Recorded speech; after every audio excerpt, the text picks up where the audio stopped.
Hey guys, welcome back to Happiness Built. I'm really excited today to talk about a vacation that we just went on. And I'll be making a full YouTube video for this in the fall, but I want to just walk you through it now because it was so incredible. And if you're in vacation season right now, being summer 2021, maybe a few of the tips I can give you today can be helpful. So we went on a New England vacation. Now this was a dream vacation for us. It's hard to say spare no expense because I'm a school teacher and I'm definitely looking to cut corners and keep it within budget. But we wanted to go on a luxury vacation with our family of 6. And so the goal was to go on a $20,000 vacation on a $5,000 budget. And I think we did that. I haven't finished looking at all the receipts and everything we did, but we were pretty darn close to that. And so let me walk you through what we did and a few of the ways that we saved money. First, the itinerary. We flew into Boston. We spent a few days in Boston. Then we went up the coast, spent a couple days in New Hampshire, and then up into southern Maine for a few days. Then we went into central Maine for another few days, cut across, went into Vermont, central Vermont, and then down into back over into New Hampshire for a few days, and then back to the coast, and then down to Massachusetts, Gloucester, and then wrapping up in Boston. We did this over 12 days, so it was pretty jam-packed, but we got a lot of things in, and I'm just going to walk you through some of the activities we did and some of the highlights. So when we flew into Boston, the first thing we did was we checked into our hotel and just settled in for the night. On day 2, we spent the full day in Boston doing the Freedom Trail, going out for Boston food like at Mike's Pastries and trying a cannoli and some other awesome things there. We went and got fish and chips on the wharf and then spent a little bit of time at the beach and then we're home. After that, the next day, we started the day in Boston and then we drove up the coast and checked into a little place right on the beach. Nope, not this time. This one was just off the beach, but we were there for a few days over the weekend in New Hampshire. So we spent a few days in New Hampshire, and is that right? It's all a blur. I know we went to the beach because the kids love that. So we spent some time at the beach over the weekend. We went to church over a Sunday and saw some people that my wife knew from when she had lived in New Hampshire and Maine years earlier. So that wasn't in New Hampshire, that was in Maine. So we must have only spent like half a day in New Hampshire and then headed up to Maine. So that must be what we did. So we went up into Maine. While we were in Maine, we went and visited some friends, and with them we went clamming for the first time. We spent some time at the beach. We visited some people. Of course, I didn't know this was a big deal, but everywhere in Maine there's ice cream. So we stopped at a bunch of different ice cream places. Oh, that's what we did at New Hampshire on the way up. We did go to New Hampshire. We went to get some ice cream and we went to a candy store and walked around the town of Dover. So that's what we did on the way up. All right, so we made it up into Maine. We're playing up there. While we're in Maine, we go to Acadia National Park, spend a day there. We do some fishing on some lakes in Maine. We didn't do any deep sea fishing this time. That was one of the things that fell through. So we do that. Then as we go over into Vermont, we went and saw some church history things. We're a religious family, and so we went and saw some church history things for us. And then we also got some good food in Vermont and New Hampshire. We went to Lake Winnipesaukee, where the place for What About Bob, which we thought was really cool till we learned that What About Bob wasn't actually filmed there. So we didn't recognize anything from the show, but we still got fried chicken. We still went out on the lake. We also, while we were there, we went to this awesome arcade and took our kids to a cool arcade in New Hampshire. And then we went down to a ropes course in Candia Springs, and we did a ropes course, a zip line. We were going to go to a water park, but it wasn't yet open, too early in the season. And then to wrap up the thing, we spent a few days at the beach and then went back to Boston, caught a Red Sox game. And so our first time at Fenway, and we also did some whaling in Massachusetts. We went out on a whale trip out on the ocean and saw some really awesome huge whales. So that was really cool. So that was kind of the trip in a nutshell. Now, when I make this video, I'm going to make a series of videos because I want to talk about some of the expenses and where we save some money. I want to talk about the food of New England because that ended up being a really big deal. And then some of just the magical moments and what was the biggest bang for your buck for our family with kids. And I'll spoil it now. I'll tell you, our kids just love being on the beach. We didn't know, living here close to California, we know about going to the beach and being in the sand and playing in the waves and doing body surfing and stuff like that. When we lived in Connecticut, we went to rocky beaches, but we didn't know that there were sandy beaches in New England. So we went to a bunch of sandy beaches on this trip, and the kids just loved playing on the beach. They loved going out and playing in the water.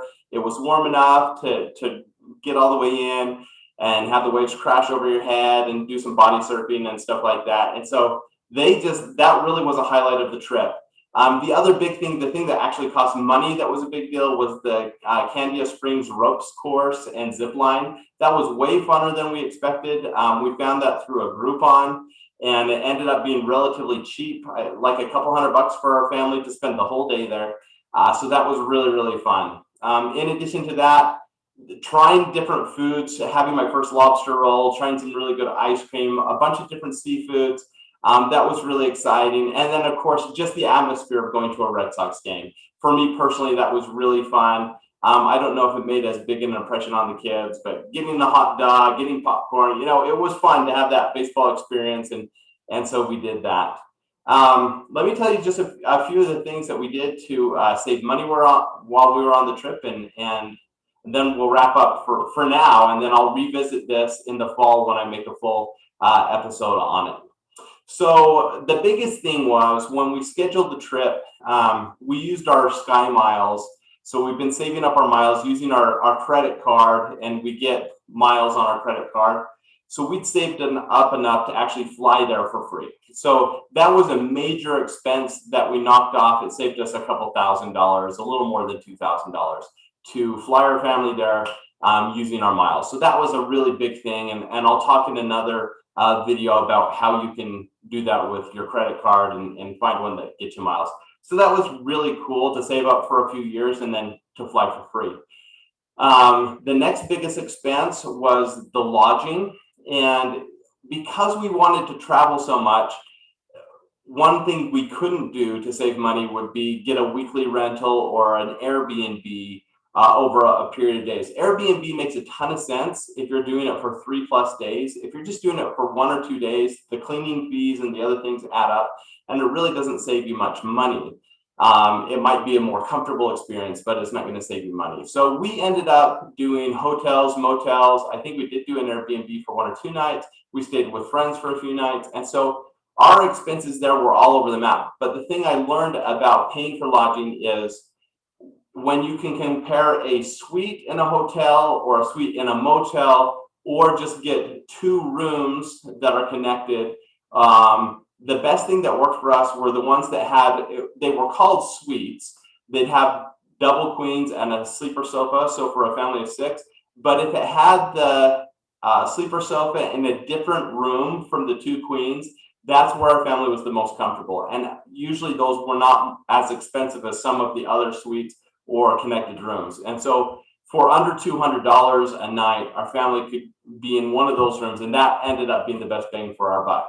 Our kids also loved, when we were in Maine, we spent 2 days at a hotel right on the beach, and they loved being able to wake up and go right out onto the beach and play. That was in Old Orchard, Maine, and they just loved that. And so while that was a little more expensive because it was a touristy place, that was totally worth it to get a place on the beach.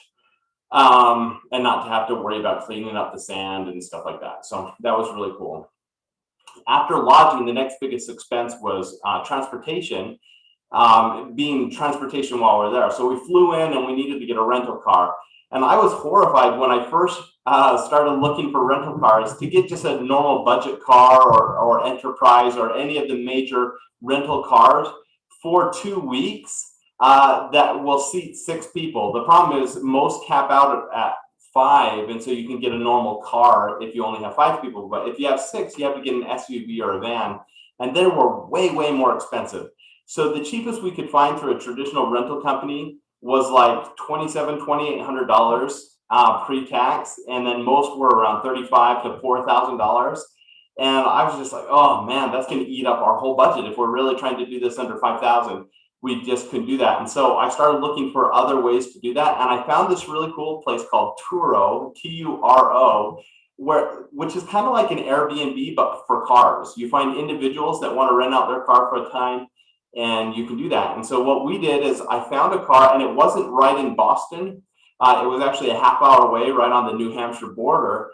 But I found someone that would rent us a car for 2 weeks for right around $500. And so as we flew into Boston, I simply took an Uber to pick the car up in New Hampshire. Then we had that for the 2 weeks. And then when we were done, we actually did get a car rental for 1 day so we could return it early. And then I still needed to drive around Boston that last day. So we got a car rental for that last day. And our total transportation for the whole trip, about $500 for a rental, an Uber, and then 2 Ubers to and from the baseball game, and then a car rental that last day. Total for all that plus gas was under $1,000. We were looking at right around $800 to $900. So that ended up being really cool. I mean, a third the cost, a fourth the cost to go with Turo instead of a traditional rental company. Now, where we did spend more money than we expected was on food. And part of that's because it was in New England. It's a touristy place, and it was a touristy time of the year, being early June, but also because we wanted to try foods that we hadn't had before, and the touristy foods, which are going to be more expensive. And so we ended up, while we did do some grocery shopping, most of our hotels had a mini fridge and stuff like that. And so we did most breakfasts in the hotels, or cheaply because we'd grocery shop. A lot of lunches were that way. We did go out for dinner most nights. And so we ended up spending more on food. And I don't know the exact number right now, but I would guess it was close to $1,000 for food. So $1,000 for food, $1,000 for transportation, that leaves us $3,000 to do stuff. And we did stuff. Again, I mentioned we did the ropes course.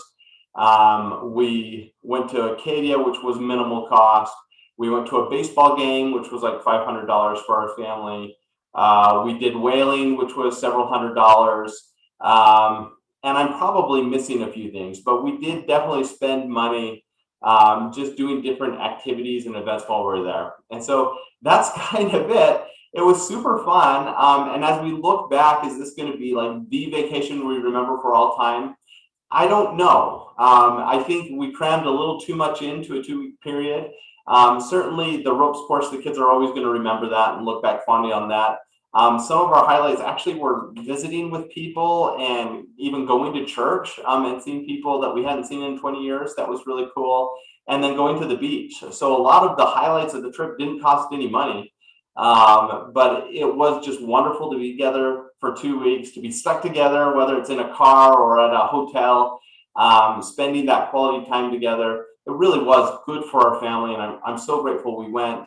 We're coming out of this pandemic, and we tried to get out on vacation before the season really picked up. We knew that school was still in session in New England, and so we really tried to get there before school got out so that we wouldn't have as many crowds, less cars on the road and things like that. And that totally worked out. It was a beautiful time. We had good weather for the most part.